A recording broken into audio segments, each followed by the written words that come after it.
Hammered down in the Hawkeye State. NASCAR returns to the short flat tracks this weekend, and we give you our best bets for the 2025 Iowa Corn 350. All this and more. It's the Backroad coming right at you.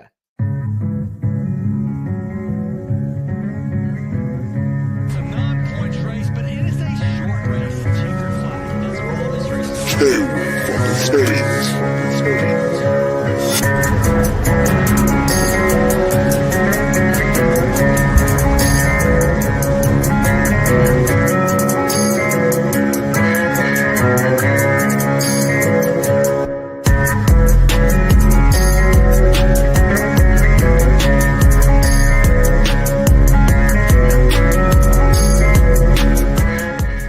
What's going on, everybody? Welcome into the Backroad. It is In Between Media's NASCAR betting show. My name's Elliot Hicks. With me, as usual, at least, is Seth Woolcock, and it's going to be an exciting one. As we are out in the cornfields this week, it'll be the NASCAR Cup Series, second time at the Iowa Speedway, Seth. Hey, and no one deserved it more than Iowa. They showed up in spades last year, man. What a beautiful sight. Like, I'm the type of race fan that likes going to the middle of nowhere for a track. And it's certainly in the middle of nowhere out there in Iowa. And, man, we've been on a heater, so I'm excited to continue that in the Midwest this weekend, my friend. And a little bit of short track action, too, without some of the next-gen short track problems. We'll break down Iowa a little more later.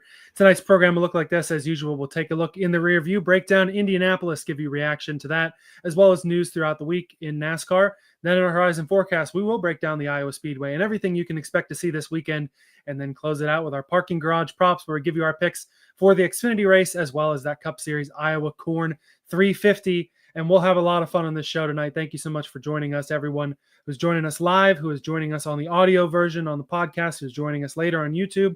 Go ahead and leave your comments for who you pick it for the weekend or what you think of our picks. Everyone down in West Tennessee at Talkin' West Tennessee 101.5. Shout out. 8 p.m. on Saturday nights. And shout out, most importantly, to everybody in our IBT Racing Family Discord chat. That's arguably our favorite place to be other than on this show.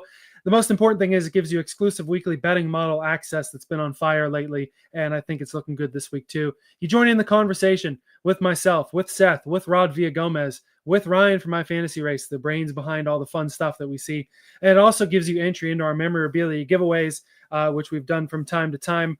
Next one hopefully coming up pretty soon. We'll have to take a little inventory, a little summer inventory on what we got left. We've already done a few this year. It's been a lot of fun over there. We're asking for just $3.99 a month or $36 for the year, and maybe we'll have to look up a little discount now that we're a little further in the year. We'll have to see if we can do that, but there's no guarantees on that. That's me talking out of turn. The boss man over here might be akin to that. But anyway, $3.99 a month. If I wasn't in it, as part of the group, I would definitely pay for it too. Because the betting model, especially, it's not even just the betting model, but it's all of our friends in there too that have helped me make money this year, hopping on and tailing their bets. Yeah, it's so fun in there to just like celebrate the victories with each other, scream into the voids and look for forgiveness when you have some bad beats like I did last week too. So no, I'm there with you, Ellie. Very exciting time for us here at IBT in general too. Heading out to Canton next week for the Fantasy Football Expo. We have two events for that as well. We, of course, have Draft Night Out. That's our live fantasy football draft at the Expo. There's going to be about 200 people. We're going to be singing songs. We're going to be drafting teams. We're going to be drinking beer, drinking whiskey, having a good time. And we also have our IBT Classic out there as well. That's our 4-man golf scramble tournament happening on Friday before the Expo. All our events can be seen at inbetweenmedia.com. That's our website. We currently have a hashtag Weekender promo going on right now. You can get 10% off both those events for one price when you go ahead and attend both those. So, Elliot, looking forward to that. But before we get there, man, we got a lot of racing to get into over the next hour or so here on the program. Yeah, no doubt about it. It'll be a fun weekend out in Canton if you're local to the area or able to travel in. I'm excited to check out everything there is to do with the Fantasy Football Expo and everything around it. Draft Night Out, it's going to be fun to help work it.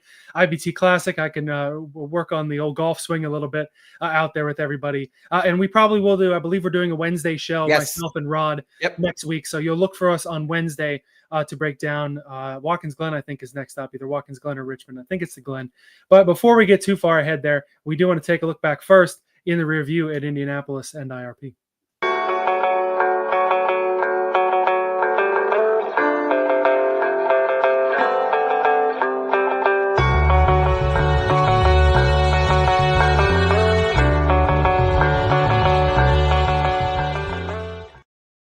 Before we get into that, hey, we can shout out some of our commenters too. Shout out to everybody who's already in the chat here. As I neglected to do that, it was such a good transition. I don't want to forget about you guys. I definitely want to forget about Marcus, who weekly is up there as one of our first comments there. Yeah, like I said earlier, comment who's your pick to win at Iowa for Marcus. Of course, it is Christopher Bell, 2-time Xfinity Series winner and good at short flat tracks as well.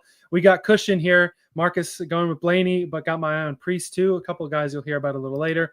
Andrew's back in, seems like another clean air track waiting to live bet. That makes a lot of sense too. And we got Wyatt in here in the chat too, saying what up, man, and what up to everybody in the chat as well. Always appreciate you guys hopping in. Yeah, man, always busy.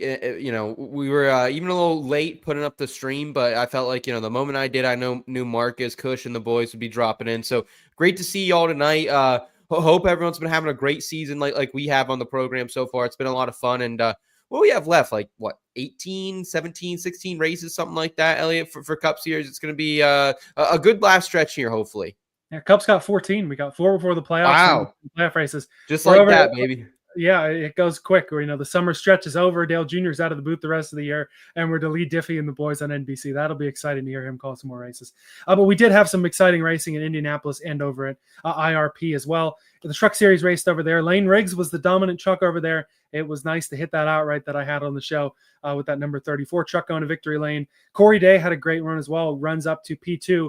Arguably the first time we've seen him really break out and show that sort of prospect status that he has with a really good run there. Then we moved over to the big track for Xfinity and Cup. And in Xfinity, it turns out to be Connor Zilich getting another win, 3 in a row for the number 88. And more importantly, Junior Motorsports getting their 100th win in all-time competition. That came after some drama, though. It looked like Justin Allgaier was going to be the one to deliver, but he and Kyle Larson get into each other. And then we had some drama also with Austin Hill and Almirola. I'll leave the floor to you for some thoughts on the trucks and Xfinity before we move on to the big show, because there's a lot to talk about, and we'll talk more about, especially that latter piece of drama in a little bit. No, absolutely. I mean, shout out Lane Riggs. We're one step closer to cashing the season win total on him, over 2.5. I think I got that like minus 145, minus 150, something like that. So that feels great. I knew that team was going to be fast. Unfortunately, I was on Chandler Smith for the top 5, and just finished outside of that. Had some pit crew issues, but Connor Zilich, I mean, dude, we talk about generational future, right? We were over 1.5 wins. It's 5 wins now? Is that where we're at? Seriously? Yep. I mean, just insane how young and talented this kid. He says all the right things. He does all the right things. Junior Motorsports, 100 wins. Congratulations to them. And Kyle Larson's very lucky, very, very lucky that Austin Hill, became the storyline, because for a second, I would feel very similar to how I did when Kyle Larson pulled kind of a similar move a couple months ago against our guy Austin Cindric on a drafting track. Man, you got all the talent in the world. You got to show it, though, and be respectful to people like Justin Allgaier who are out here week in and week out making this series, in my opinion. Yeah, I mean, for somebody who wants to, not that he's put this out there. Fans have put this out there more than he has. But if you're going to argue you're the best driver in the world, you can't step down to the second tier series and be able to lose your car enough that you run into and take out the series points leader and give away his championship. Which now Zilich, with 5 wins, he's got the top playoff seed over Allgaier with these good couple of weeks that he's had, at least when we get there to playoff points. So, but in any case, Larson is lucky that we had some more drama that we'll get to shortly. In the truck race, too, like I said, Lane Riggs outright for me at plus 430. Nice. Enfinger over Chandler Smith at plus 130, which that one, most of the race looked pretty tough, but Enfinger was one of those guys on the alternate tire strategy that Stewart, Freisen, and a couple other guys were on and was able to hold up there. I think he got a top 5 finish and was able to knock that one. So even though you lost your bet, at least I won a bet from it. So we can kind of even it out here and say the show came out. Hey, and there you go. And I found maybe the hammer of the weekend was my biggest bet. It was Tyler Ankrum plus 120 against Butterbean. And I went 3 units on that over at Bet365. I saw that like even money. I had to pick them at a couple places, but to get plus 120 against a guy like Butterbean, talented kid, but still a bit raw. And Tyler Ankrum's been pretty money on those types of tracks like we were last week out in Indy. So that was a great hit for me there on Friday. On Saturday, came and we'll talk about it when we get to Austin Hill later on, but came so close to hitting my my Eric Almirola top 5. That was a tough beat. That felt like a really good one, but we did hit a nice little minus 150, 2.5 unit gainer on that Taylor Gray top 10, man. He continues to show in and week out. So excited for him, what he has the rest of the weekend. Any other bets that you cashed in the lower series over the weekend? Yeah, no, those are my only ones for the lower series. I was on the Okay. Almirola outright. So, I was going to win the race when he got dumped anyway. But in any case, that one was all right. And Taylor Gray has been really good, been really strong. Won't be the last time we talk about him. But I don't want to bury the lead here because the Cup Series was an exciting little strategy race, at least even if the on-track, on-track is never perfect at Indianapolis in the Cup Series. But strategy played out pretty well. We saw a couple of the Penske guys look like they may have had the chance there to win. Didn't work out with their tires. So Bubba Wallace in the 23 is able to play it perfectly and hold off a heck of a late charge there after some rain. Grabs his first crown jewel win, breaks a 100-plus race winless streak. Bubba Wallace getting it done. It was exciting to see for sure. Definitely a popular win in the garage. Yeah, I mean, this was a fun race, and if you didn't like it, I don't know what to tell you. No green flag passes, I get it, but that's always kind of been Indianapolis, right? I can remember this has pretty much always been the Brickyard, and if you like strategy, if you like fuel mileage, which I enjoy as a race fan, it really delivered everything you could have wanted. You had some long shot top 10 sneak in there, Hocevar, you had your Ryan Preece up there as well, and of course Todd Gillen got it done too. But Bubba Wallace, I mean, not only did he nail the strategy, nail the pit stop right, but then he goes out and does it twice in a row on a restart to beat Kyle Larson when he's low on fuel.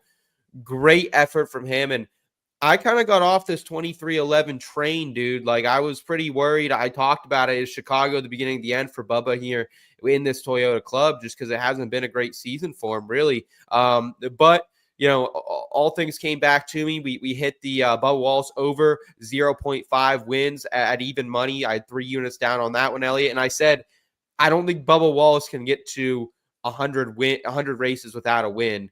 And I think he got to exactly 100, and he got it. So pretty dang close, but excited to cash that future and excited for Bubba personally as well. You could tell it meant a lot to him and his family.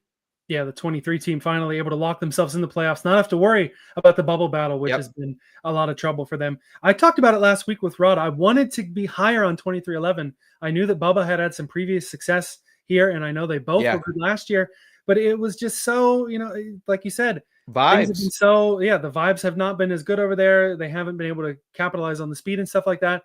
I was at least smart enough to place the Bubba Wallace top 10, which ends up hitting at plus 125. And thankfully, this put me in the green. It was a razor-thin week for me, but being able to use a 50% and a 30% Caesars boost on the Brad Keselowski top 10 at minus 105 and the Bowman top 10 at plus 160, which he went from 18th to 9th on that last restart. So at least really my guy making a good run in the last 2 laps ends up putting me in the green for the week. I can appreciate that. But shout out to Caesars for the boost, and some other books offering some boosts too. We'll talk about it more in the impressions, but it's nice to see the books actually giving us a little bit of love, at least here in Pennsylvania. No, I appreciate it. And I think I put in the Discord. It was one of those things. I think it was I don't remember if it was Thursday evening or Wednesday evening or one of those days last week. It came up and it was like, hey, you got an hour to use this boost on Caesars. I put in the Discord. I put the bet that I was going with too. I went Chase Elliott minus 130 over Tyler Reddick for 2 units. I boosted that to close to plus 115 range. And that was one that I actually thought was not going to hit the whole race. Tyler Reddick was also running very fast, but Tyler Reddick did what Tyler Reddick does. He has to come back down pit road, I believe is what got him. And then it ends up being a Chase Elliott cash for me. So up 3.5 units, man. It's been a super profitable summer for us. July was great for us, Elliott. Just over 20 units in the green here for us. So shout out to Chase Elliott for backdooring that one. Yeah, man, we love to see it, and long may it continue. Like I said, we've got all the faith in the world in our betting model that actually did play out pretty well. I think Bubba Wallace was up around that top 6. He was like 7-8, yeah. Yeah, he was the guy right below that, and then it was all the guys up there in that top 6 that was 10 or 15 percentage points ahead. If you went and looked at the model last week, they were the guys that were battling Bubba Wallace for the win. And you have to say, especially with all that, Bubba Wallace absolutely earned this win. You can't say the Mickey Mouse like you could with the 45 car or with the rain out of Talladega.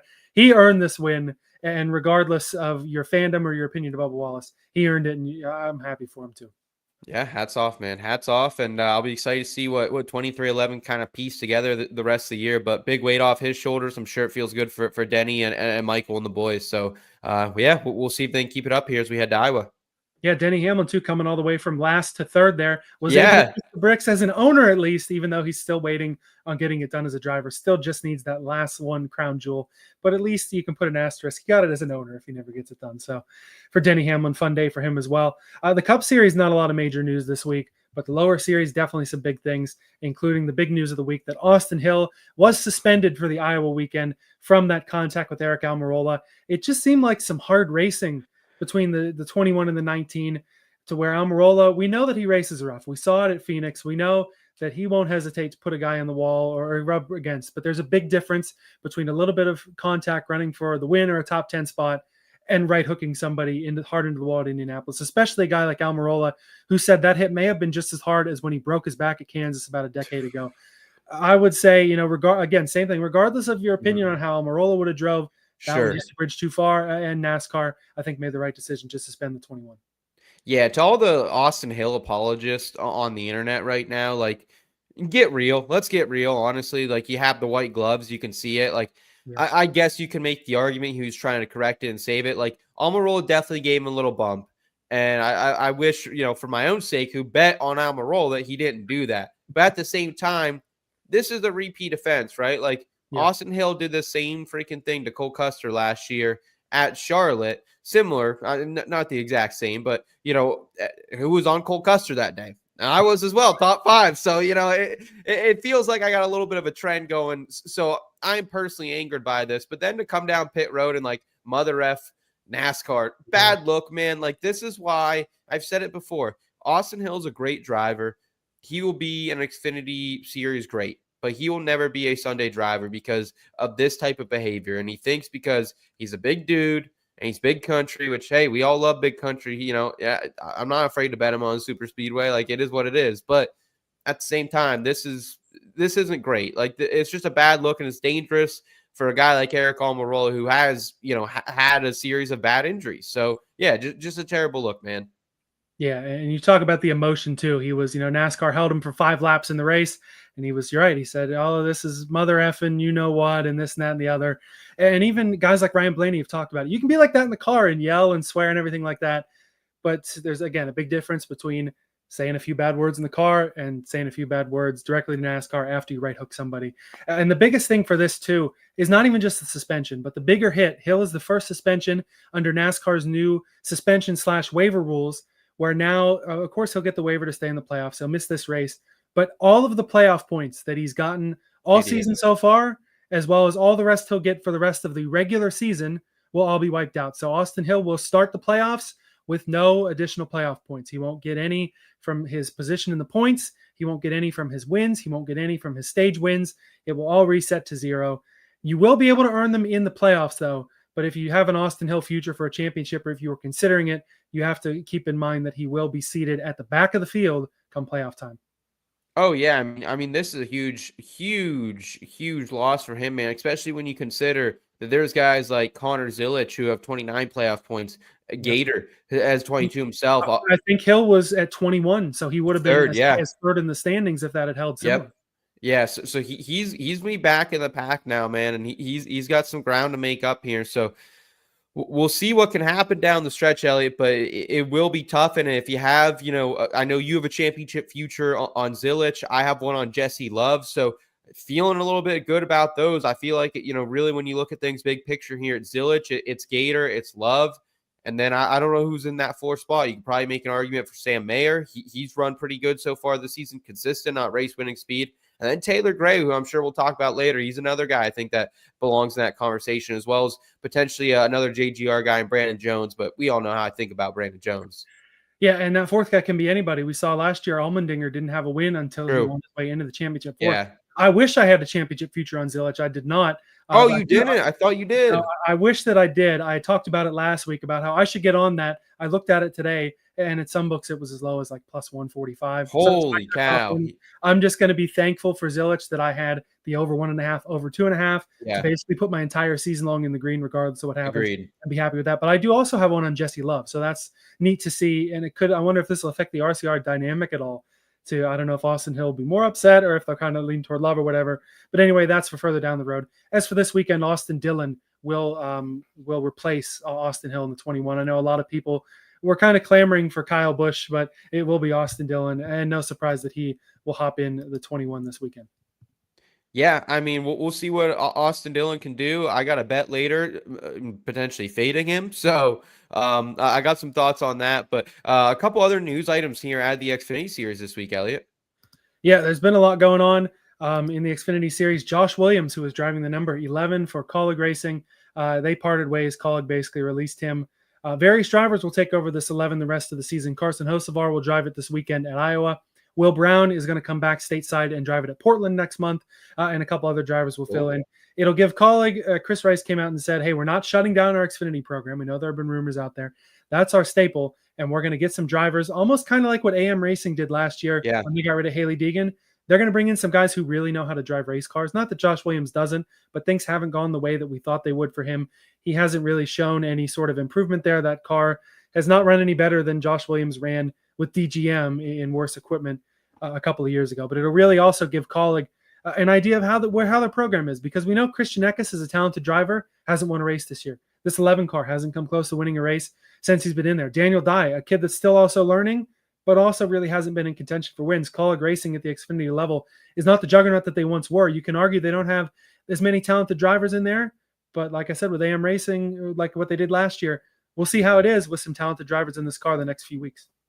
Yeah, I mean, it's just a tough look for Josh Williams, man. Like 19th in the points right now, Dye's above him, who's a rookie. You also have, of course, Eckes, who is above him as well. And so just a tough scene. And like, I don't understand how this guy like seems to have regressed, Elliot. Like, I don't know if that's the right word or not, but it really feels like, I mean, this was a guy, not only did he have a real good run on social media a couple of years ago, sold a bunch of t-shirts, I believe. But at the same time, I mean, he was having pretty like decent, like near playoff bubble runs occasionally in worse equipment. 2020, 15th in the points, 18th in the points the year after. And then, you know, just the last 2 years, like no improvement, I guess. So maybe he's just leveled off rather than regressed is the better way to put it. Yeah, I think that, you know, obviously everyone's goal and kind of, you know, the whole marketing point of the Xfinity Series is names are made here. Of course, there's a few exceptions. You have veterans and things like that.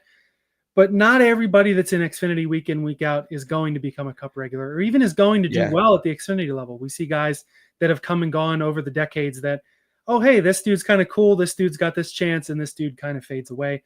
That might be what's happening to Josh Williams here. I think that it's in his situation, it's a guy, you know, a nice guy, a guy who was able to make some headlines and sell some shirts, parking it on the front stretch at Atlanta that really got him some popularity and some fame there on social media. But just one of those guys that it's like, hey, man, we gave you a shot. It didn't work out. Yeah. I'm glad it happened, but now it's time to move forward, and we'll see what's in the future for Josh Williams as well. Again, not a bad guy, but it's just not – they say that in the Cup Series it's your 40 best drivers. That means it's only 40 guys, and not everybody can be a superstar on Fridays, Saturdays, or Sundays. Yeah, and I'm excited for Kaulig to get back in the right direction. Really, really good start to the year for them, I thought.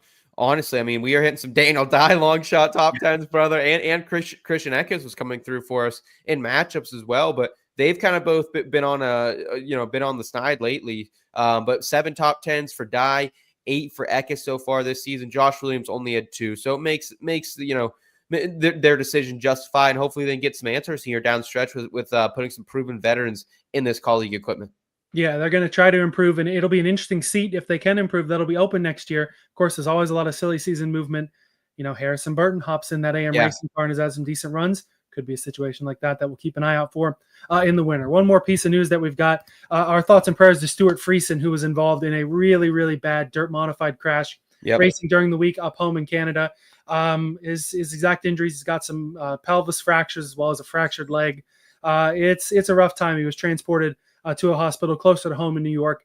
He'll be out for the foreseeable future. Nothing has been set in stone yet because the time frame is too long to set it in stone. We're not going to see Stewart Freisen in this 52 truck the rest of the year. And you really have to feel for the guy because after a couple of years of a winless streak and some struggle, goes out there, gets the win at Michigan, locked himself in the playoffs. Unfortunately, he will not, in almost certainty, will not be able to compete for a driver's championship this year. It'll be interesting to see what they do moving forward. They're probably going to run some drivers and still try to be in the owner's points because that's at least a very good payout. Yeah. And it's like I said, it just bums you out, man. You never want to see guys get hurt in the race car, especially these guys that are doing it themselves. The rumors had already kind of swirled around. Yeah. Maybe I'm going to finish this truck year and be done. Then goes out, wins at Michigan, gets in the playoffs, and unfortunately is not going to be able to see it through himself to try and go out there and chase for a truck title.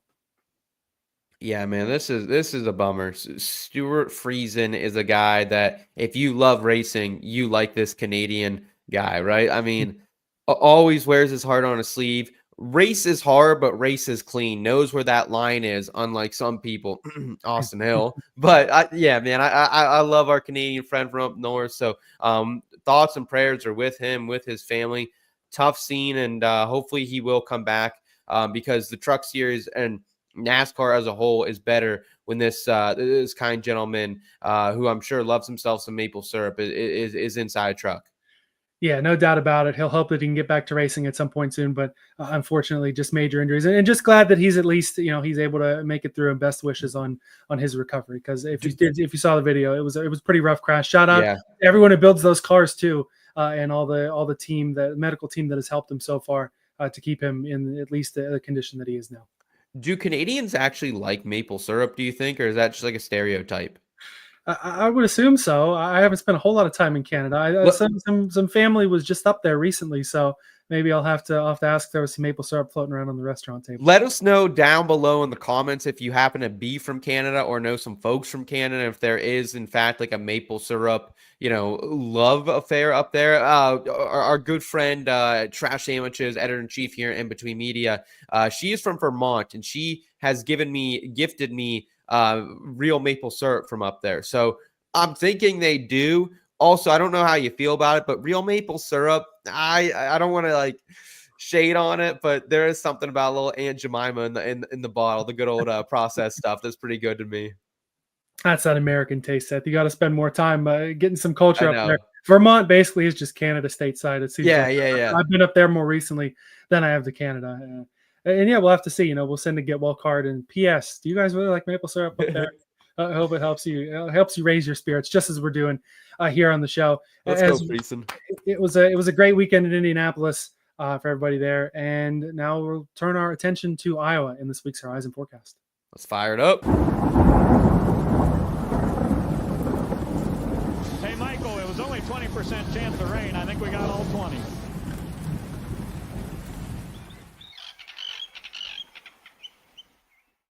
So as we head out to the cornfields this weekend, we got the Cup and Xfinity Series racing at Iowa. Cup Series has 37 cars, your 30 traditional charters, the 6 that are in the lawsuit embroiled, and this number 66. Joey Gase is pulling double duty in the 66 in the Cup level and in his number 53 at Xfinity in this absolutely gorgeous King of the Hill sponsorship there, coming back on Hulu August the 4th. And those cars are going to look... That is a good scheme. They're going to look real nice getting 13 laps down in the race on Sunday, but shout out to Joey Gase, one of those guys, another guy like Freisen, coming out there, doing it himself, getting it done out here week in, week out. Shout out to those guys. Shout out to him getting the Cup funding too. I feel like it's been a while since we've seen him in Cup. So best of luck for that Garage 66 team. On the Xfinity side, 38 cars entered in the race. It'll be Ross Chastain's last Xfinity race of the season scheduled in the JRM number 9. I don't believe he's gotten a win this year, has he, in Xfinity? So maybe not the season he's wanted to have over there. But hey, he's got another shot here out in the cornfields. As I mentioned, Carson Hocevar will be in the number 11 Kaulig car. Corey Day, who had a good run at IRP, will be back in that 17 for Hendrick Motorsports. And Justin Bonsignor, the short track ace, will be in that Joe Gibbs number 19. The racing gets started on Friday. If you're into ARCA, you can go watch the ARCA race at 7 o'clock on FS1, 150 laps over there. Saturday, we get the big shows started 11 o'clock on the CW app, all in Eastern times. Xfinity practice and qualifying. Cup practice and qualifying will remain on True TV and that family of networks for the remainder of the year. That'll start at 1:30. CW big network, of course, has the 4:30 start for the Xfinity HyVee Perks 250. Stage lengths there 60, 60, and 130.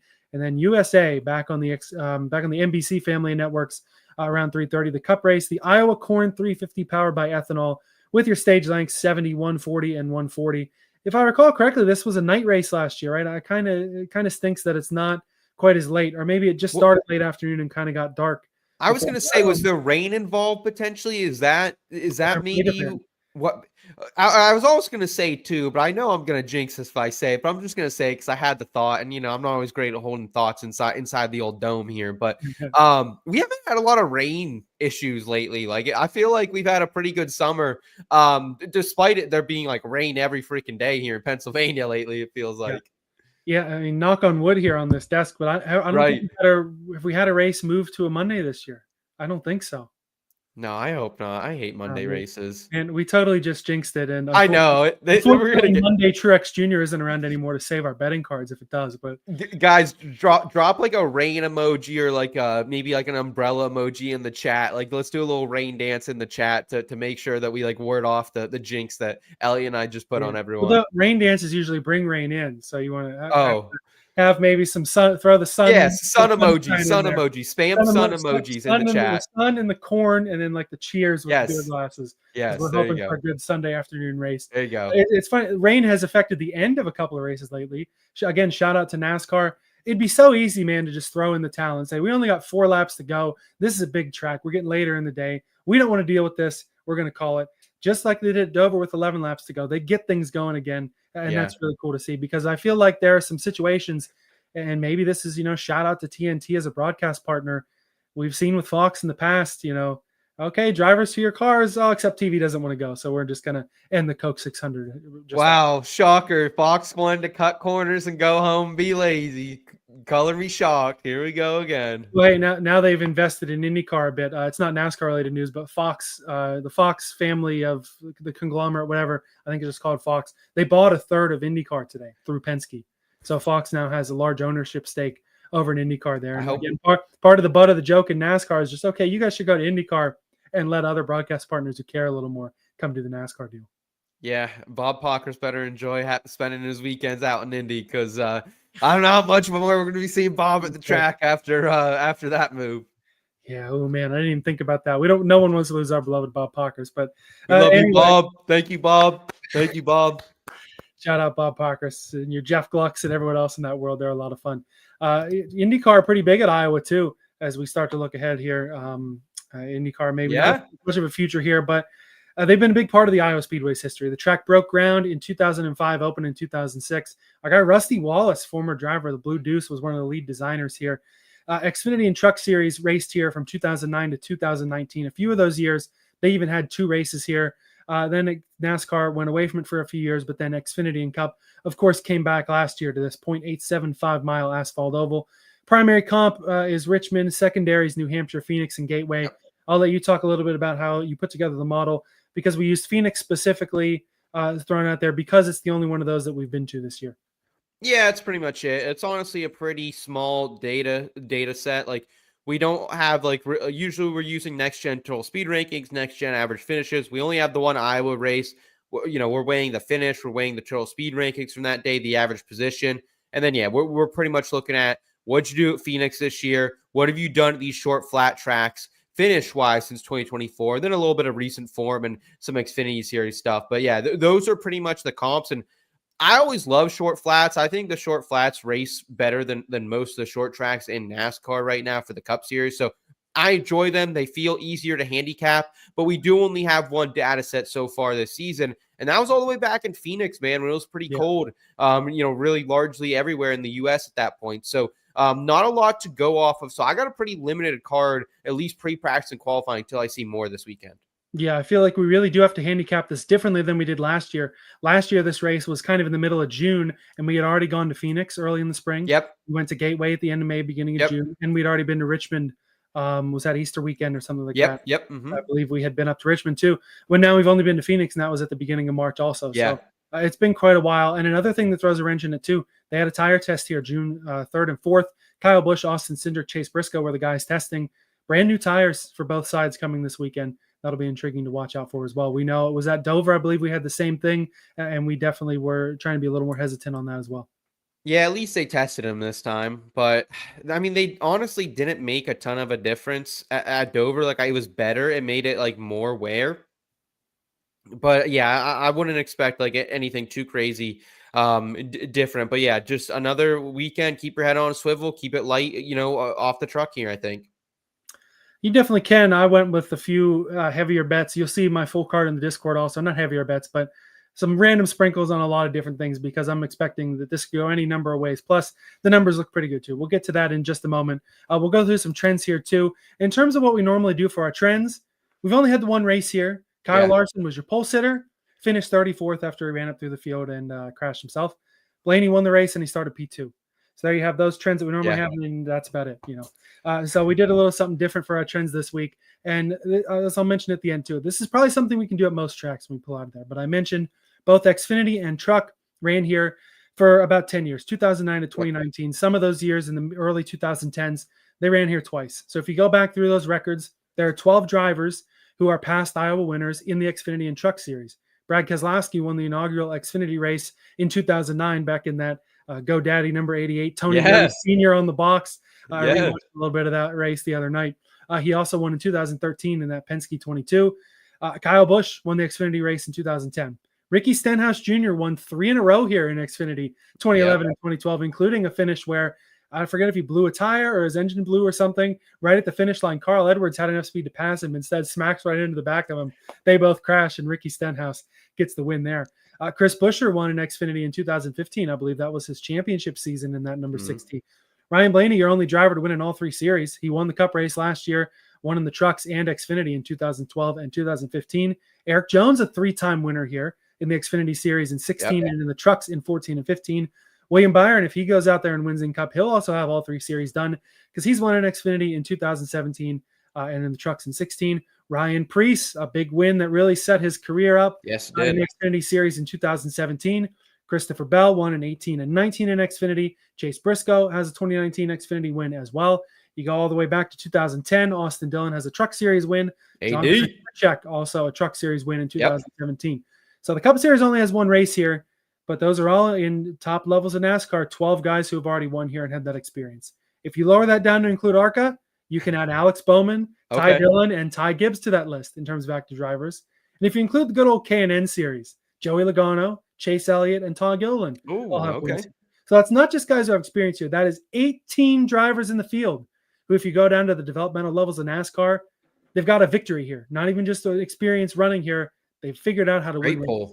18 guys. And I'm sure you can do that with a lot of the ovals that we've been to for a while. But the point of that is, just because we have limited trends from one Cup race, just because we haven't seen a lot happen in here in one particular series, it doesn't mean drivers don't have experience here. It doesn't mean drivers haven't had success here. It doesn't mean that nobody knows their way around the place. Because as we've seen right there, that's nearly half the field has won a race since this track is open in 2009, which is a pretty short shelf life for most of these tracks we go to, that some have dates dating back all the way to the beginning of NASCAR. Yeah, 100% agree with you there. And Andrew in the chat, maybe the comment of the year right here. I hope it doesn't become a trend for the books to open the 3 favorites so low. We'll talk about when we get to impressions of the books. I felt the same way this weekend, Andrew, especially with the new tires, especially not having a ton of data coming to Iowa. I agree with you there, man. What do you say, Elliot? Should we round out the Horizon forecast here with a little asterisk mark driver of the week? Yep, I've been talking a lot lately. I know people are tired of hearing my voice, so I'll let you go ahead and introduce this week's iFantasy Race Asterisk Mark Driver of the Week. We roll this out every week as a guy who was faster than he looked on the books there, and even with one race, we've got a few options for this week, but we got to go with the obvious one. Yeah, shout out iFantasyRace.com, all the work they're doing over there to help power our NASCAR handicapping efforts here at IBT. Kyle Larson had an absolute rocket last summer at Iowa, but finished with an asterisk mark 34th place. And in terms of performance, you'd have to say that Larson was the only driver who really had anything for Ryan Blaney down the stretch. And some could argue that it was actually Larson in that number 5 car that was the best. In the race, Larson started on the pole. He led 80-plus laps, finished second in stage 1, won stage 2 as well. But then early in that final stage, Kyle Larson did Kyle Larson things, and he crashed early after a restart while running around 5th. That's what led to that terrible finish. In terms of the total speed rankings, Larson ranked 6th with his speed over the segments, being 1st, 2nd, 3rd, and then 34th. So Larson should have speed once again. He's a little bit lower in the projections this week. I think he comes in at P7, and that's specifically for one reason and one reason only, because of that terrible finish last year. That's it. Yeah, he really did have a rocket ship in that race. And like we said here in the breakdown, twice ran into trouble, twice crashed himself, and it just didn't work out for him. Ends up with the DNF there. Wouldn't surprise me at all if he's got a rocket ship again this weekend. No, not at all. And I'm glad you picked him as our Asterisk Mark driver of the week, Elliot, because like he is 7th in our projections, a good bit lower than Logano, who is in 6th. But it really is only that finish that's really dragging him down, or he would be right up there, probably a top 3 or 4 guy. So yeah, very excited to see what Kyle Larson can do. Let's just hope he can keep it on the track, at least for your sake, who will be betting him this weekend. Yeah, and that's the tough part about the model in weeks like this, where we have just one cup race to go off of at this track, and only one comp that happens this season. Yep. Of course, if you want a more extended breakdown of the model, a preview of the top 10, and a couple of picks, I put those out every Friday morning on in-betweenmedia.com, throwing that out there and giving you a preview of it. If you're still not sold on it, I understand weeks like this, like I just said, the model, for lack of a better term, has some flaws in it, but we still have some good data in there. We have those 2 races. We have the Xfinity and Truck Series bonuses. I just talked about 18 different guys could get some level of bonus points from that this week as well as just breaking down total speed rankings on the comparable tracks and the conventional tracks. Conventional is the word I was looking for. That it's still factor in that. What have you done for me lately? That does factor in week out as momentum strings along in the Cup season. Yeah, man, it's been fun. It's been really making me a better this season. I mean, there's a reason that I feel like we've all been in the green so much this year, and that's a big part of it. So we'll certainly break that down a little bit here more as we get into our favorite plays for the weekend. What do you say, man? Yeah, no doubt about it. Looking at the model this year, it has been fun to pull out and be like, okay, I looked at the bets. Here's what I like, but also look at this guy in the model that I'm not taking advantage of. And that's helped me get in the green. Just as we want to do this week, we'll break down our best bets for you right now in the parking garage props.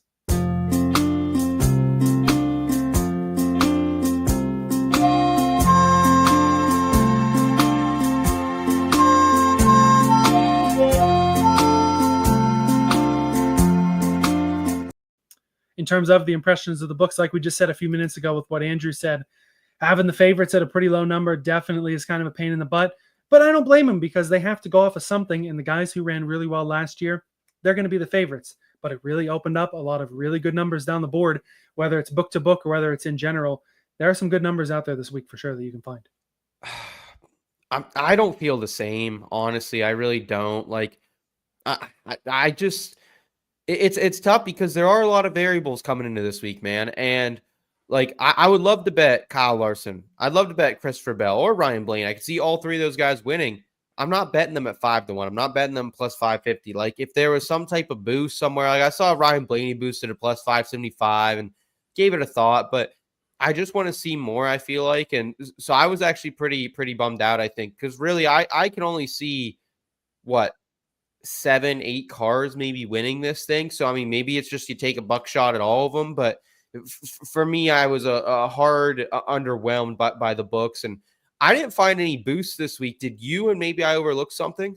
So I'll talk about that. I was able to run into a couple of boosts that were in my account over on BetMGM that I have 3 different bets. I put them on there, and there were a few other ones that I think are primed up for next week too. I'm not sure if those were specific to me because I've been betting more on BetMGM, or if they were a state thing or an area thing or something like that. I know the only consistent place that gives out boosts every week is BetRivers will do one. If you log in mornings, right, they'll give you a boost, which I have taken advantage of very, not often this season, not nearly as often as I want to. But yeah, you do have to have those boosts for some of the numbers. But I think it also is a variance in betting strategy. You do it more like a normal person bets, and I will throw out small bets on anything that I see interesting. I'm not quite as transparent on what I bet because it's not nearly at the same level that most of the people do. I averaged out of all the bets that I will throw in the Discord after the show. I've got a whole bunch of bets out there, and my average unit size is a couple of bucks. It's not much that I'm throwing out there. And very rarely do I do that anyway, because it does give me a little bit of, maybe this guy's doing pretty well and this guy's doing pretty well. It gives me some room to not really blow up a lot. But I've also been increasing that unit size at times this year, whether it's through bonus bets or through other things, and it's led to some very profitable weeks. I still go back to Darlington having a much heavier unit share on the Denny Hamlin outright than I normally would have, led to my most profitable week of the season. But it's not how I always do it. And I feel like that particular strategy, like you said, little buck piece on a lot of guys might be the way to go this week when we don't really know a whole lot about how the race is going to go and we can't handicap it as well as we normally could. Yeah, and I think that's just like the variation, and everyone has their strategy and what works for them. And we definitely have put out videos of NASCAR betting tips and things like that. But for me, it's like kind of the opposite. Like last week I had 5 bets total. The week before I had seven. I kind of usually have only on a weekend, 5 to 10 bets that I really love. And most of the time it's closer to 5. I think I only have 5 bets I'm bringing to you tonight. And but I hammer down, right? Like my unit size, a bit bigger than yours, I would say. And then for sure.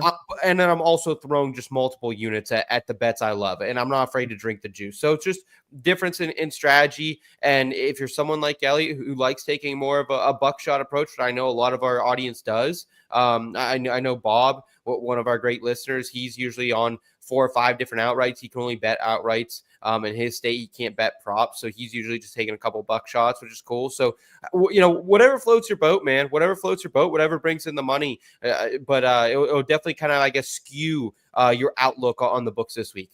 Yeah, no doubt about it. And you're right. It really did take a couple of these boosts for some of these numbers that I have. Like I said, I'll break down each of the bets that I had those boosts on. And they were numbers that without having that extra, I think it was a 25% boost on 3 different bets. Without that, I probably wouldn't have bet any of those 3 numbers. Mm-hmm. Yeah. Well, let's go ahead. Let's get into the outrights here, man. And you and I are both on one. We got a little squad ride going. So I'll hand it off to you first, man. We're going a little Willie B action. What do you got?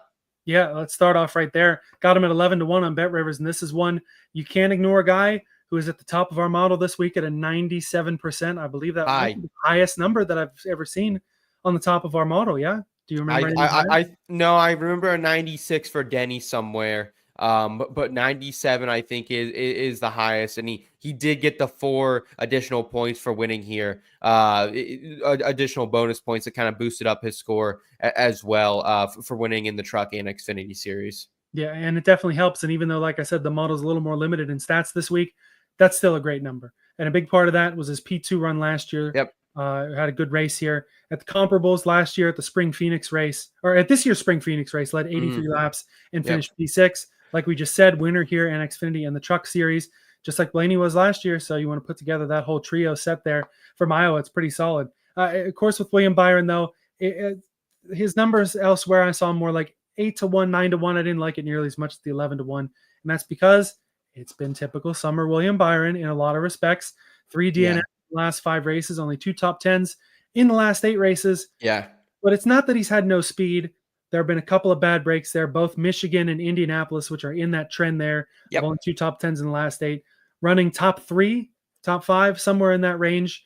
With, last week in Indianapolis, 3rd on the last lap, runs out of gas. Michigan, I think it was 2 or 3 to go, runs out of gas and kills a good finish there. Thankfully, I don't think Iowa's going to come down to fuel mileage like it does those big flat tracks. So the 24 car should be pretty safe. And then an 11-1 number, which is the same as you have on a different book I see now as well. It's definitely worth throwing a bit down on. For a guy that's got a lot of speed, for a team that's got a lot of speed, one of those traditional, hey, we don't have much data. We know who's going to be fast in general. You can't ignore Hendrick and Gibbs, and Hendrick especially for this squad ride this week. Yeah, you found it from our friends in Pittsburgh. I went to ESPN Bet 11-1, and I just have no idea why he's hung out so far. Like, that's the bet. That is the reason here, is that he's very high up in the projections, number 1 by quite a long shot.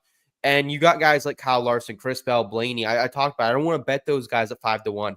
Let's see what practice and qualifying brings. And if one of them has a rocket, I'll bet him 5-1 happily. Or if one of them falls back and maybe we get an 8 or 9 on him, yeah, I'm in. I'm in for sure. Like, those are the other 3 guys that I'd really be interested in betting on the outright this week.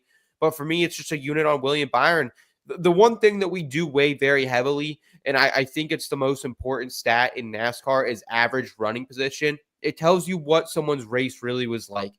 He was second best in average running position last year, 5.6. So it led to that second place finish. And then also in Phoenix, you alluded to, he finished 6th, but second best average running position on that day as well. So I just don't get why he's so long right now. So I'm going to hop on it while I can before it's gone. And yeah, as you alluded to, he is down to 8-1, 8 plus 850 even at FanDuel. So let's get some closing line value here, get some positive EV heading in the weekend with Willie B. And we were talking about how tough this race is to handicap. With the comp tracks, you have to factor in too. The spring race at Phoenix had the option tire, so a lot of different strategy there. Yeah. One of the races at Richmond last year, option tire. So that really messes with things too. They have a new tire this week, but they do not have an option tire. So that also throws some wrenches into things, which is kind of why you have a Byron out there and an 11-1. And it's also why you have a Kyle Larson down at plus 450 on his normal number at BetMGM. At that number, it was a no. When I boosted it to plus 540, I like that a lot better. Again, a 5-1 on a guy, still a little bit wild, but you look at a stat here. Kyle Larson, Denny Hamlin, Ryan Blaney have won 11 of the last 14 short track races, and I've got some coin on all three of them. Not up for the outright, but I've got Larson for the outright here as my pick boosted up to plus 540. We know last year he had a rocket ship, had arguably the fastest car, nearly came all the way back to the front twice, overdid it, just overdrove it a little bit, kind of did that Kyle Larson thing. You think you're at a dirt track, you can't run it sideways and run into people, bud. You're going to crash your car, and that's unfortunately what happened to Larson last year, leading to that asterisk mark finish that we talked about earlier. I believe the asterisk marks are done for Kyle Larson. We've talked about, the Larson version of a summer slump. Had a couple, overdrove it here, ran 15th this day, ran only 9th this day, but didn't have even a 9th place car. P4 and P2 the last 2 weeks. I think the summer slump is over for Larson. I think they're back to running up front. They are getting into playoff mode here. They're going to be one of the top seeds in the playoffs. They're going to want to add some more wins and more playoff points before that happens. And at Iowa here to plus 540, I don't mind the number 5 car at all in this play. No, I mean, it was a pretty rough stretch for Kyle Larson there, right? Like in that early summer, because all the road courses he kind of really blew. At Mexico City, 36th place finish. Kind of a non-factor. Chicago, P13, Sonoma, P35, but the top 5 at Dover, that felt great. And then, to see him come from a pretty modest day in Indianapolis to having one of the faster cars at the end of that race feels really good for Kyle Larson. So I'm still looking for a way to get invested on Larson. He's one of the guys, again, I have him circled for this weekend. I just want to see what he unloads, and maybe he puts it on the pole again and this number is gone. So plus 540 would feel pretty nice. I think if I could get him anything, above a 6.5, I think I would bite on it. But I do like Kyle Larson this week. So no blame on you at all. With Larson too, how often do you really see him at a 6.5 to 1 to win anywhere? It doesn't happen so often, I feel like, outside of a super speedway. Yeah, maybe I just don't pay enough attention to Larson because I normally, Yeah, no, you're right. Like, I see a lot of 6s for him. I don't see a lot of, plus 650s or anything like that, unless we're going to, like, obviously now that we go to like road courses, he's above that, and super speedways and things like that. But yeah, you're kind of right. And this track's in his wheelhouse. So hopefully he can just like put together. If Kyle Larson is still running at the end of this race and hasn't wrecked himself, like there's a good chance he's top 5. That's pretty much how he is every week. Yeah. And like I said, it's been the 11, the 5, and the 12 that have been dominant there. I messed up on this graphic. This is not a top 5 bet that I have on Hamlin. This is a top 3 at plus 270 on BetMGM. I used the boost here to boost it from plus 225 for the top 3. And it just really feels like Denny Hamlin is back to becoming a week in, week out contender. The sponsorship's been a little different. He's going out to have Bob's Discount Furniture on the car now at Iowa, not those normal. Even the progressives become a little normal now. But the point is, it doesn't matter who's on the car. Denny Hamlin's been a weekly contender. He's feeling good. He's out there winning races. His 4 wins this year are the most since a ridiculous run in 2019 and 2020, where between those 2 years, he won 13 races total. Still couldn't win a title. That's up to the playoffs, though. We weren't sure if this would really happen. Denny Hamlin had kind of a slow end to 2024. His last win of 24, I believe, was that Dover race in mid-April, and didn't get back to victory lane there for a while. And even the first couple of weeks of 2025, we didn't really see Denny Hamlin run up front contending for wins. We were all kind of wondering before that dominant Martinsville performance, as is kind of the end for Denny Hamlin. Are we done seeing him be a contender? Rips out the Martinsville win, gets the Darlington win late, gets that Dover win. He's got 4 wins now on the year. Like I said, great number for him. And I like him finishing top 3. He's one of the short track aces. And like I said, a top 3 bet, not a top 5 bet. I messed up the graphic, boosted up to plus 270. I think it's a solid number there. It's one of those where if Denny Hamlin is up there running, I think he's going to be up there in that top 3. And in terms of Blaney, I've got him in a top 5 at a minus 109 on BetRivers. Couldn't boost this one. This was about the best number I could find on it. I think Blaney is good enough for a top 5. And like I said, the last of that trinity of short track aces that are up at the front all the time. Of course, Blaney's your defending winner here, was second in the model, just barely behind Byron. Led 201 laps here, taking that victory, and is strong on the comp tracks as well. We know he won his championship at Phoenix, was second last year, ran well the year before that too. 2 top 5s at Phoenix recently, and that near miss at Gateway last year. One of our comp tracks was set up to win that race, runs out of fuel in the last lap, gives it to Austin Cindric. Since his Nashville win, 3 top 10s, which is maybe not the best number, but some of those have been real grinded out races where Blaney did not have that speed that he had early in the year where he was the best car on the blow motor or something on pit road or something like that. These have been grinded out with a 15th place car or a car that really didn't have a contention for the win. Go out there, get that top 10. That kind of shows me that they can grind out those finishes without that blistering speed, both for Hamlin and for Blaney. I'm getting those inklings of, hey, these are guys that are really primed for that championship run. And as we only have 4 races until the playoffs start and that pay window of you got to go all in all week or every week opens up, I think that both the 11 and the 12 really putting themselves in good position. And I expect Iowa to be one of those places where both of these guys run really well and challenge Larson for that win. Yeah, man, I'm so mixed on Ryan Blaney. And I think it's because he was one of my most profitable bet drivers a year ago. Made so much money betting Ryan Blaney, especially like top 5s late in the season, just hammering down multiple units on it. And he comes in, second in the projections, very high A- IBT grade as well. When you're looking at the modeling, great at Iowa. He won this race for us last year. It was kind of a sweet serendipity moment, if you would, Elliot, because not only is it his home track, if you will, but at the same time, this was a week after he gave away that Gateway win in historic fashion to his teammate Austin Cindric. So that was great. We were on that outright. It felt good to get back after a near miss at Gateway.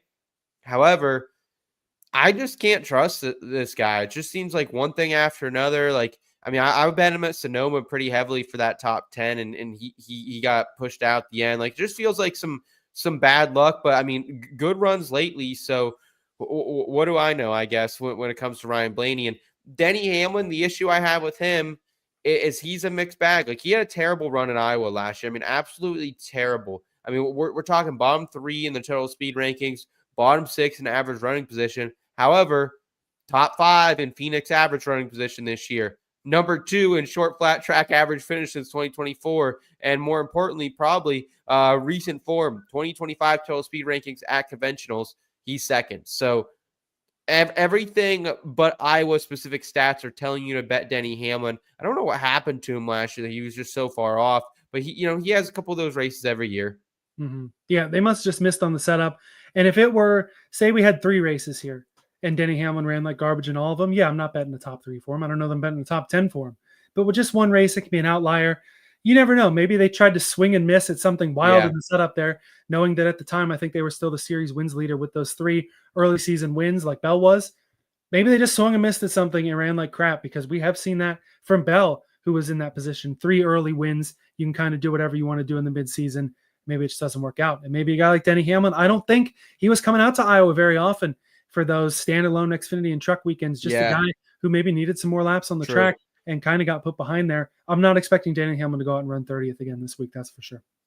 Yeah, I got a couple top 10s for you as well. The first one's kind of a little bit of a juicier one. It's Josh Berry, top 10, even money at DraftKings. I'm going 2.5 units on this one, guys. And really like what Berry showed us last year in an SHR car at Iowa. 5.8 average running position last year. That's the 5th best. Started 3rd on the day, so unloaded very quickly right off the truck. Ran 96.6% of laps inside the top 10. It's the 5th most on the day. Even led 32 laps as well. Also 4th in the total speed rankings on that Sunday. 9.1 average running position at Phoenix so far this season. That was the 6th best that day. Finished 4th on that race and right where he started. So when you look at what he's done at the comp track since 2024, he's 9th in average finish there, 12.5. He's been 7th or better, though, in 3 of the last 4 races, and 3 of those, again, were in SHR equipment. He's finished no worse than 14th in that span, dating back to last year's Iowa race. So 10th in the total speed rankings at conventional ovals this season. This is down to minus 160 at FanDuel. So I love getting it at even money at DraftKings for a guy that we have the highest rated that I've ever seen him in our projections, 5th IBT grade of 84, a B. Yeah, I didn't realize that number had dropped so low on other books. So getting an even money is solid. I've got some thoughts on Barry and some thoughts on your other top 10. So I'll let you introduce that and then give you Yeah. my thoughts on both of those drivers. Sure, yeah. So Ricky Stenhouse Jr. top 10. We're taking a little long shot here. This is where we potentially can make the weekend. 0.6 of a unit. So again, just a sprinkle, just a little over half a unit here at DraftKings. Ricky Stenhouse Jr. 13th in average running position last year in this race, 16.1. So just okay, but late race strategy and some late race speed got him up to a P5 finish. Led 4 laps on the day as well. Right around there in the total speed ranking, 16th. So I'm expecting him to probably be somewhere between a 13th and a 17th place car. But, I do think while that finish was a little fluky, he was definitely within in top 10 range that day, I think. And as we said earlier, he has 3 wins here and 4 top 5s in 6 Xfinity Series starts at Iowa. So there's something about the corn. I don't know if it's the Busch Light corn cans are back or I don't know what it is, but Ricky Stenhouse Jr. certainly likes racing out here in the Midwest, including that run last year. Ricky has scored a top 10 on comp tracks 28.6% of the time, Elliot. The reason I want you to remember that number is because his implied odds at 11-1 are 8.3% of the time. So the books are saying that he only has an 8.3% chance to get a top 10. Well, the data says differently, that it's already closer to 29%. So BetMGM, they have all this all the way down to plus 350, closer to where I think it should be to get up to that 29% implied odd number. So I'm just taking a little bit of a value pull here on Ricky Stenhouse, a guy I don't think I've really bet maybe at all this season looking back. Yeah, we don't have a lot of Stenhouse bets. FanDuel once again has those crazy top 10 numbers on a lot of these mid-tier guys. These were going to be legacy boys. Yeah. I didn't have anything specific for these, but I have coin on them. I have Eric Jones, I think at plus 950. I think JHN was 12-1. Yeah. Allmendinger all the way out at 16-1. There's some little sprinkles, for Allmendinger it was 16 cents. For the 42, it was 42 cents. But at these gigantic numbers, I got to throw a little bit on them. It made us a good bit of money at Pocono with that JHN being, some 500 points higher. Those implied odds, you're right, definitely a big thing there. I do like both of these guys to run around the top 10. But as the odds go, I'm taking Stenhouse over Barry. This is my third boost that I used at BetMGM, boosting it from plus 190 to plus 228. And it's not really an intentional Barry fade. But it's kind of a Barry fade, you know what I mean? Like I said, like you said, the 47 P5 here last year ran pretty well. Loves the Iowa cornfield, had those Xfinity wins and was pretty dominant out here. And Barry, he's okay in the speed rankings, but the finishes have been unspectacular. You go all the way back to his Vegas win early in the year. Since then, he is 1 for 17 at finishing better than 12th place. He does have 4 12ths and a 13th, but only 1 for 17 at finishing better than that. And I don't even remember if it was a top 10. It may have been like a 6th or something, or maybe an 11th. I didn't put it down here, but I think that Stenhouse, if the 47 car, if they can bring him something that's not, a bottom of the barrel Hayek car, if it's like, okay, we're going to bring our best to the racetrack here for Ricky and really throw it out there, I think he's got every chance in the world to beat Barry. They're guys who are pretty even, and at a plus 228 boosting it in a matchup, I think it's one of those where I think the vibes of Stenhouse is going to drink a little bit of that NOS before the race that you see. It's like I said, it's not an intentional Barry fade, but it's kind of a Barry fade. How much of that last year was a little Rodney Childers special thrown in that 4 car that we see sometimes? Rodney Childers could be on his day, who made David Ruderman look like a world beater, go out there and beat Jeff Gordon with a little bit of that Rodney Childers special in the car. At least these odds, I'm going to convince myself that was some Barry and some Rodney Childers. Rodney Childers is not on that 21. Again, it's one of these good old boys matchups. These guys both are, they really turn their wheels on this type of track. It's going to be a fun one to watch all day. I'm taking the plus money. I'm taking the underdog though. Why not just bet the top 10 Ricky Stenhouse at 11-1 though? I didn't know it was at 11-1. I didn't look hard enough. Well, that's on. Yeah, for the top 10 though, he's got to beat 30. He's got to beat 31 other guys. For this, he's only got to beat one guy. I think Josh Berry's gonna be a top 5 to 10 car. So I don't like that. I don't like that. Yeah, no. But like I said, it's not an intentional Barry fade, but it's a little bit of a Barry fade, and I'm okay with that this week. Here in the comments, wanted to address our guy Paul saying Seth is insufferable, macaroni and cheese, baby. Hey, that's all right, man. We all got to play heel a little bit, you know what I'm saying? Like it's all right. It's okay. I'm used to being called out, Paul. I just appreciate you're here watching alongside us, even though you don't dig me. It's all good, brother. And What does macaroni and cheese have to do with being insufferable? Macaroni and cheese is pretty good. I almost picked it as a side for my dinner earlier. What's wrong with mac and cheese? I don't know, but I don't know at all. I don't really get the correlation there with the comment. But if I'm being compared to macaroni and cheese, I like mac and cheese as well. I feel like that's a good thing. There was might remember, I think it was 2021. The Jordan Anderson truck had the sponsors called "I Love Mac and Cheese." That's still one of my diecast I'm looking for. I'm more in that camp than comparing being insufferable. The only macaroni and cheese that's insufferable is if you get the cheap craft box. You let that sit for maybe 5 minutes and it's just completely inedible. So that's insufferable macaroni and cheese. But get a little gourmet mac from someplace going. There's a shout out to my favorite food truck. It's called Cosmic Charlie's Grateful Grill. They're out of South Carolina. The best loaded mac and cheese you'll ever have if you find them. Okay. Yeah. No. Paul, we appreciate you. If you want to support the channel, not support me, but support my guy Elliot, go ahead and subscribe. Give this video a thumbs up. I'm gonna keep telling you to do it. Appreciate it, brother. And Andrew B coming to my defense, saying you gotta dare to be great, baby. Hey, yes, you do. He could be coming to my defense for picking Stenhouse over Barry. There, got to dare to be great. Yeah, that's true. That's true. Andrew B also on a little Stenhouse action with us. Appreciate you, Andrew. Let's go ahead, Elliot. You got a couple more bets to round out the Cup Series before we get through the Xfinity Series bets. Yeah, I got a few more. I'm going to jump back to a top 10 here. And one of my favorite guys this week is Ryan Preece. Top 10 is a plus 240 over on FanDuel. I've also got just a little sprinkle on a 50-1 outright over there because I feel like this week could be a sneaky shot at a new winner. I feel like that we've only had the one race here. It kind of went chalky at the front. I feel like this is a week where a lot of these guys, whether it's the bubble guys, the 48, the 17, the 60, or whether it's guys deeper in the field, the 47, 21 already has a win, but in that, maybe the 16 a moment and guys like that, I feel like this is a race they can really heavily focus on and a place where they can kind of exploit those kind of advantages and see what happens. Either way, though, Preece on a short track with the consistency that he's had this year, it's just music to my ears. The 60 car, the last 11 races, they've been in the top 10 6 times. That's pretty good, and it's better than I expected both the 60 team and Preece to be.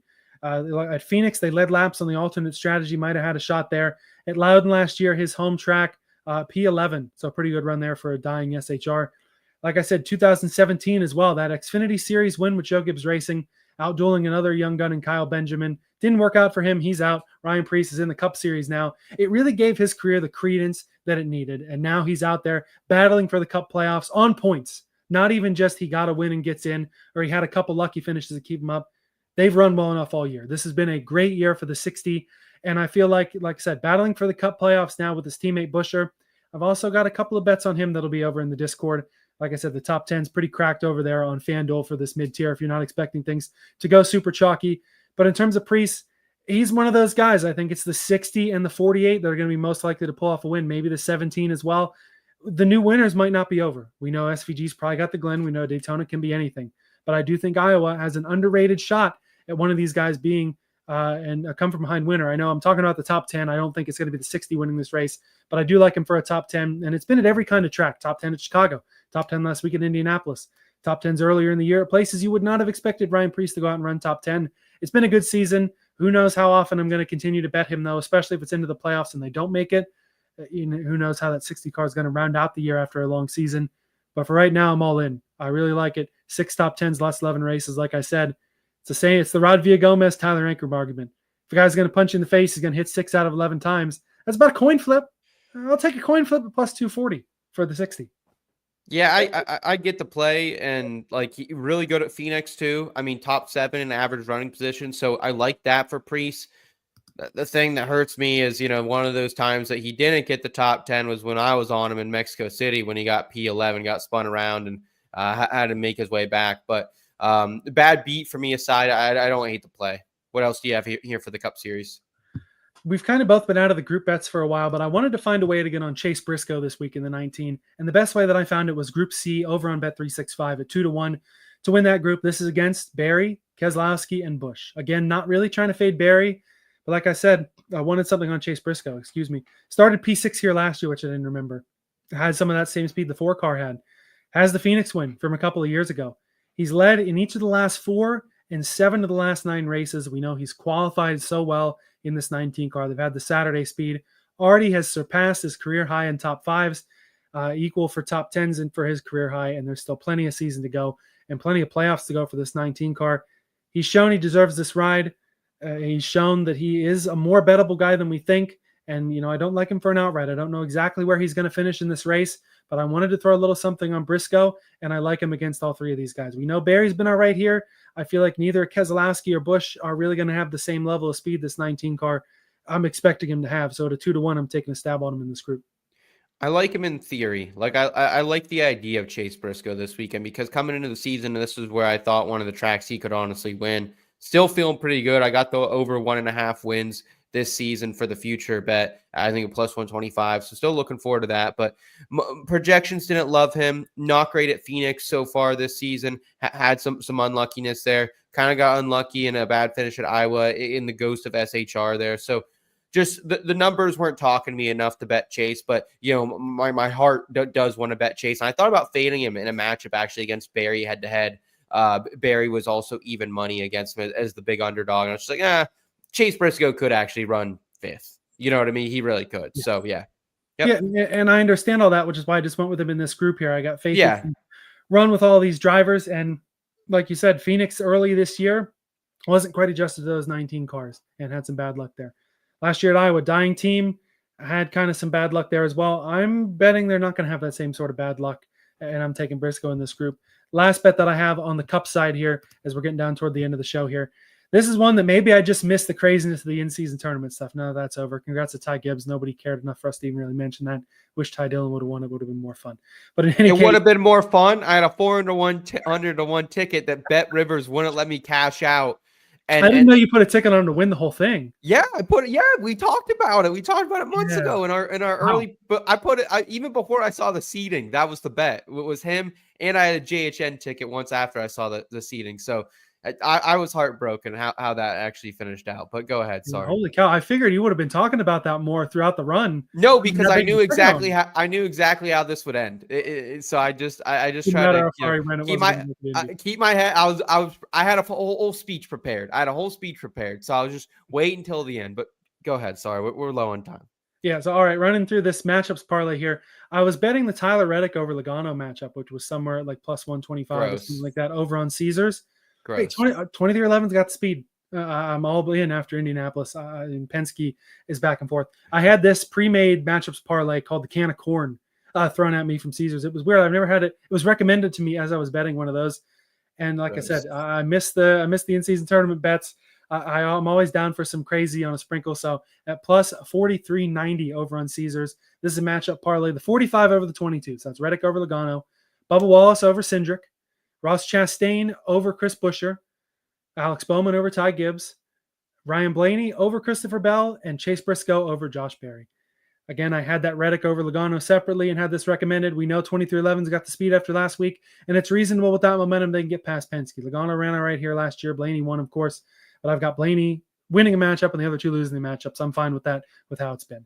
With Chastain, I kind of was wanting to fade him for some respects. He's had a lot of bad luck lately. He'd been snake bit, got crashed last week in that gorgeous Busch Light Lime car, got destroyed. That one I'm the least confident in, but we know that Chastain's had a little bit of speed here before, ran pretty well here last year. Bowman's got his consistency back in the 48, top 11 in 6 of the last 7 races with 3 top 5s in there as well. Feel like that's a no-brainer over Ty Gibbs. Blaney versus Bell could be for the win. That's fun one to watch, but I'm already on Blaney for that top 5, so I'm going with him. And then I already discussed the 19 and the 21. I'm kind of on wanting to find ways to bet Briscoe, and I'm kind of okay fading Josh Berry. So why not? Big old parlay, little sprinkle. Let's take home some money this week in the Can of Corn. Yeah, I got nothing because I know it's a sicko one. I know. Well, you broke my golden rule. I don't bet pre-manufactured book parlays unless it's an SVG sweep. That's basically how I do it. But let's go ahead. Let's get to the Xfinity series where we are both on one driver that you're betting for an outright. I'm betting on the head-to-head. So let's open it up here with the man of the hour. How about it? Yeah, dude, I think it's Taylor Gray's week to go out there and win 15-1 over on Caesars. We know that Iowa, and again, part of this was because back in the bushwhacking days, a lot of the guys that normally would go and bushwhack and run in those series, they stayed at home. But we still had your Kyle Bushes and your Carl Edwardses and your Keselowski once he got full-time coming out to Iowa and running while they had the Cup weekend. But it's still been notable for the unexpected winners and young guns getting it done. We talked about Stenhouse winning 3 in a row out there when he was the Xfinity regular.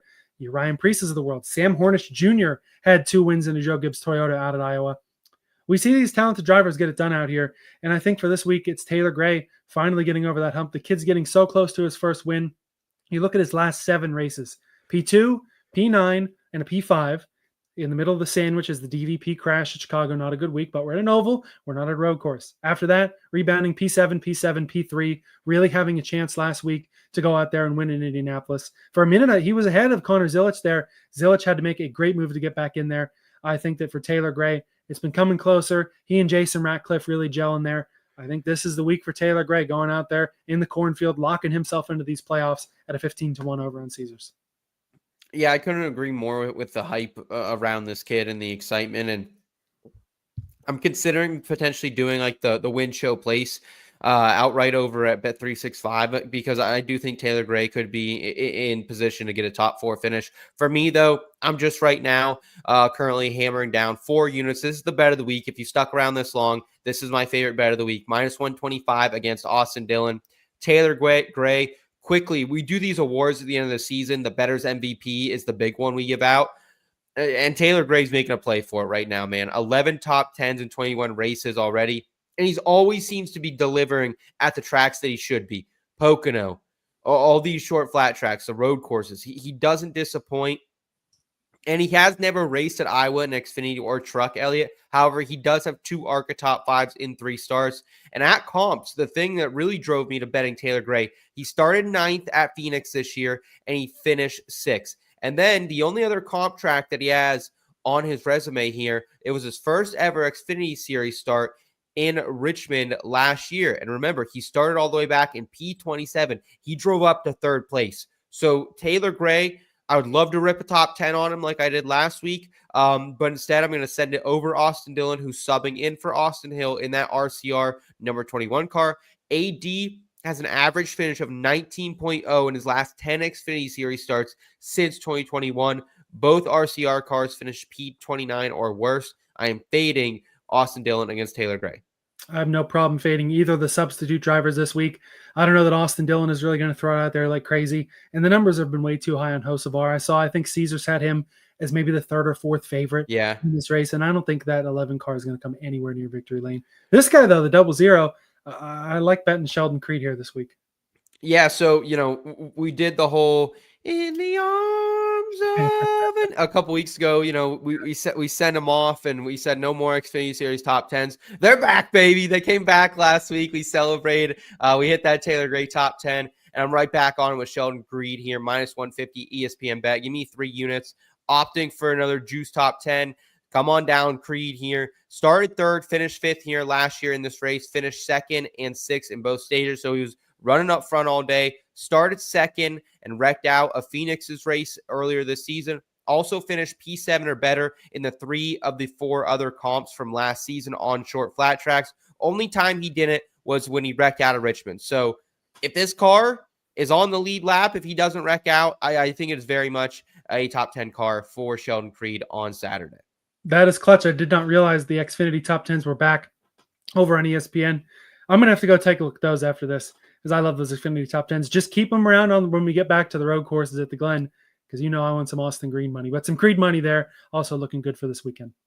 Oh, yeah, absolutely. Elliot, been a fantastic episode today. Thank you so much for everything you did to prepare for this and to put on a great form. Thank you, everyone, so much for hanging out with us in the chat. That is going to do it for us tonight on the Backroad. If you've rode along with us so far, please, the easiest way to support us, give this video a thumbs up. Make sure you're subscribing to the whole channel as well. We've got fantasy football and NFL betting content, college football betting, NASCAR and motorsports betting, PGA betting, and entertainment betting, all to help you cash more and to enjoy the ride along the way. Also, be sure to check out inbetweenmedia.com for fantastic written content. We also have some upcoming live events next week, including Draft Night Out and the IBT Classic. And if you want more of us, consider joining the IBT Racing family. The link to this is in the episode description. You're going to get our exclusive betting model, entry into our giveaways, and you're going to join the conversation with our viewers and our analysts over there on Discord. Elliot, any final words, man?